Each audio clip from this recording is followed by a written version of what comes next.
அஸ்ஸலாமு அலைக்கும் வரஹ்மத்துல்லாஹி வபரகாத்துஹு. வாங்க ஃப்ரெண்ட்ஸ், இன்றைக்கி பிசிபிலாபாத் எப்படி செய்யறதுன்னு பார்ப்போம். 2 டீஸ்பூன் எண்ணெய் ஊற்றிருக்கேன். எண்ணெய் ஊற்றின உடனே கொஞ்சம் சூடாகட்டும். கொஞ்சோண்டு சீரகம்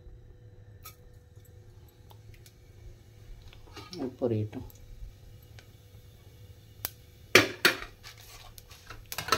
தாளிப்புக்கானது கொஞ்சம் பூண்டு இடித்து வச்சுருக்கேன், 2 பச்சை மிளகாய் கீரி இருக்கேன், சின்ன வெங்காயம், ஒரே ஒரு தக்காளி, கொஞ்சம் கொத்தமல்லி, பூண்டு பச்சை மிளகாய் போட்டிருக்கேன்.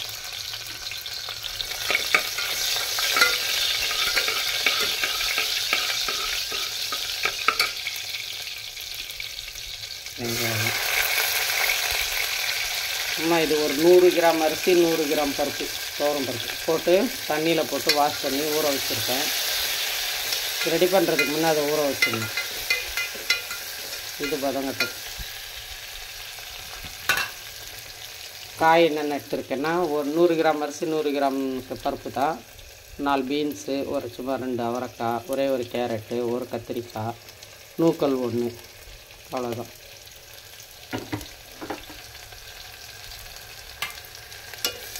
இது வெங்காயம் ரொம்ப செவக்க வேண்டாம், இவ்வளோ செவந்தால் போதும். இவ்வளோ ஒரு அரை பங்கு. தக்காளி போட்டுக்கலாம்.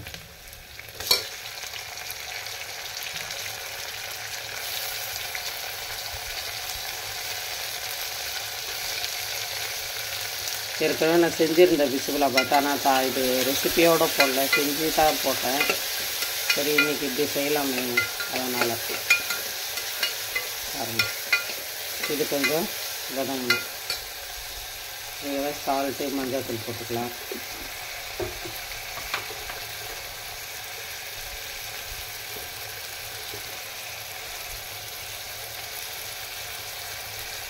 அரை ஸ்பூன்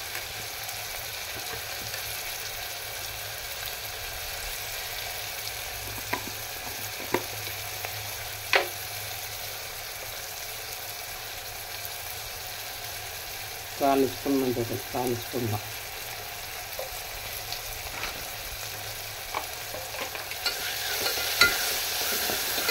தக்காளி கொஞ்சம் இவ்வளோ வதங்கினா போதும், ரொம்ப வதங்கணும் இல்லை. இதை எடுத்து வச்சுருக்கிற காயெல்லாம் போட்டுக்கலாம்.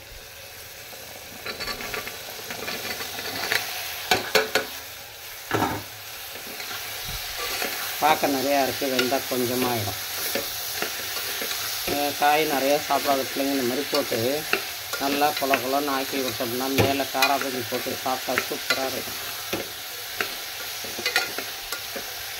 இந்த மழை நாளில் கொஞ்சம் லைட்டாக கோல்டு இருக்கு இல்லையா, அதுக்கெல்லாம் கூட இந்த மாதிரி செஞ்சு கொஞ்சம் லைட் சூடில் அப்படி சாப்பிட்லாம். அதான் மிளகாத்தூள் போட்டுக்கலாம்.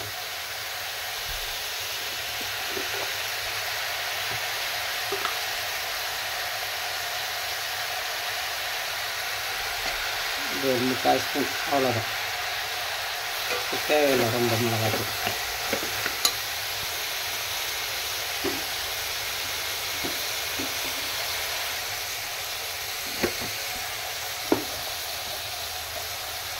தனியாத்தூள் ஒரு அரை ஸ்பூன் போதும். அது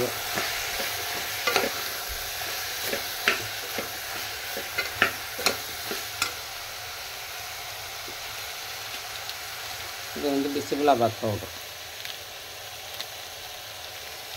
இதில் கொஞ்சமாக பாதி போட்டால் போதும்.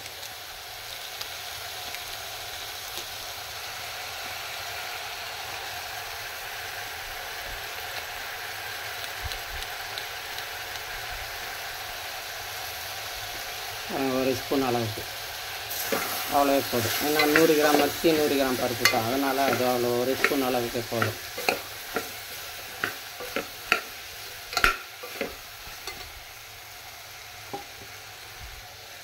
கொஞ்சமாக புளி தண்ணி கொஞ்சோண்டு பாருங்கள், லைட்டாக, அவ்வளோதான். கொஞ்சமாக புளி தண்ணி.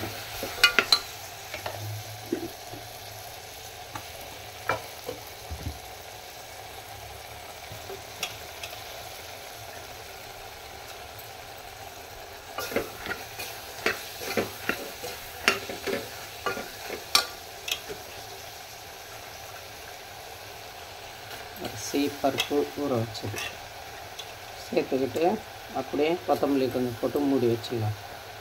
கொத்தமல்லி லாஸ்ட்டாக கூட போட்டுக்கலாம். போட்டு இது வேகட்டும் பார்க்கலாம். கொஞ்சம் தண்ணி விட்டு வேக வச்சுக்குவோம்.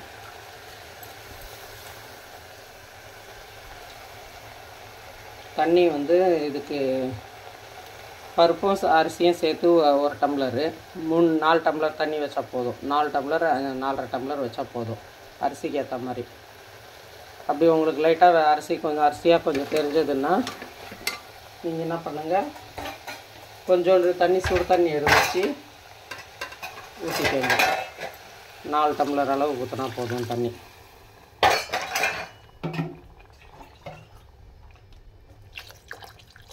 நான் வச்சுருந்தேன், 4.5 டம்ளர் வச்சுருக்கேன் நான். நல்லா குழையணும், குழ நல்லா குழைஞ்சிடணும். வரட்டும், அப்புறம் பார்க்கலாம். ஃப்ரெண்ட்ஸ், பிசிபிலாபாத் ரெடி ஆகிடுச்சு. இப்போ இதுக்கு ஒரு தாளிப்பு.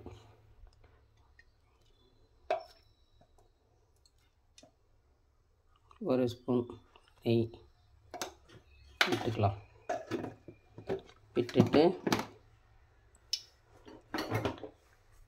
இந்த 2 காஞ்ச மிளகா வாசனைக்காக, இதில் கொஞ்சம் முந்திரி இது போட்டு தாளிச்சிக்கலாம்.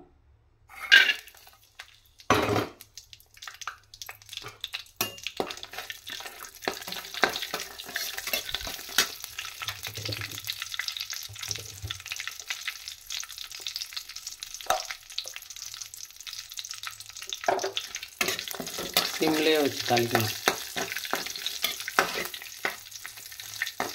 இது சும்மா வாசனைக்காக தான் இந்த காஞ்ச மிளகா.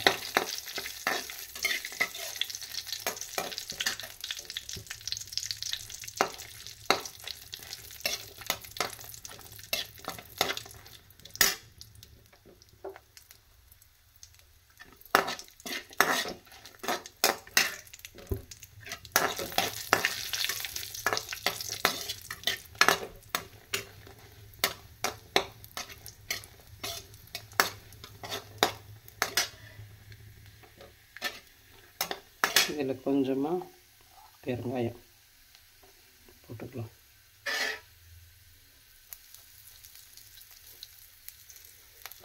போட்டு தாளிப்பை கொட்டிக்கலாம். இதுலேயே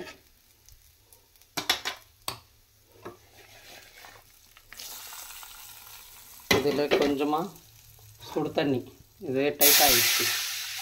அதுக்கு பாருங்கள், 1 டம்ளர் தண்ணி கொதிக்க வச்சு இதில் போட்டு கிளறினோம்னா கொஞ்சம் லூஸாக இருக்கும். கொஞ்சம் லூஸாக தான் இருக்கணும். அதுக்காக கொதிக்கட்டும்.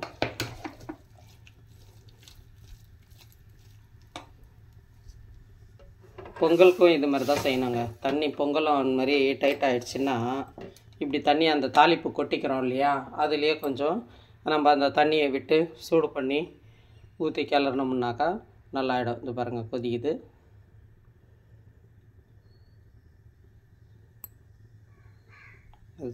தண்ணி கொச்சிடுச்சு. எடுத்து பாருங்கள், இதை போட்டு நல்லா கிளறி கொடுத்துக்கணும்.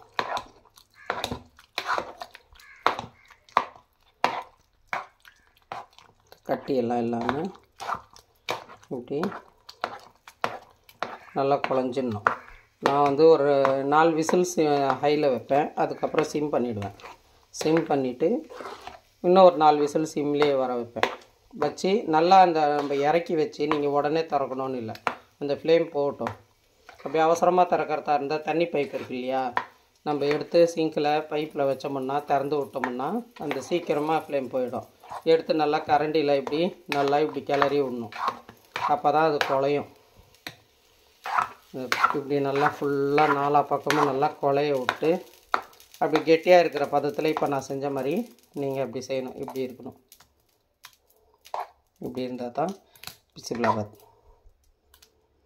அப்படி உங்களுக்கு அந்த பிசிபிலாபாத்தோட பொடி கிடைக்கலன்னா, மசாலா பாக்கெட் கிடைக்கலன்னா நீங்கள் சாம்பார் பொடி கூட போட்டு ரெடி ஆகிடுச்சு பாருங்கள். இப்படி தட்டில் போட்டுக்கிட்டு இது ஜாஸ்தியாக இருக்க நான் யாருக்குன்னா கொடுத்துருவேன். இவ்வளோ சாப்பிட மாட்டேன்.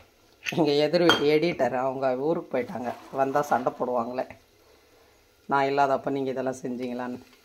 வேறு யாருக்குன்னா கொஞ்சம் கொடுத்துருவேன். இப்படி காரா பூந்தி மேலே போட்டு சாப்பிட்ணும். நீங்களே இதேமாரி செஞ்சு சாப்பிட்டு பார்த்து எப்படி இருக்குதுன்னு கமெண்ட் பண்ணுங்கள், லைக் பண்ணுங்கள், ஷேர் பண்ணுங்கள், பெல் பட்டனை தட்டி விடுங்க, சப்ஸ்கிரைப் பண்ணுங்கள்.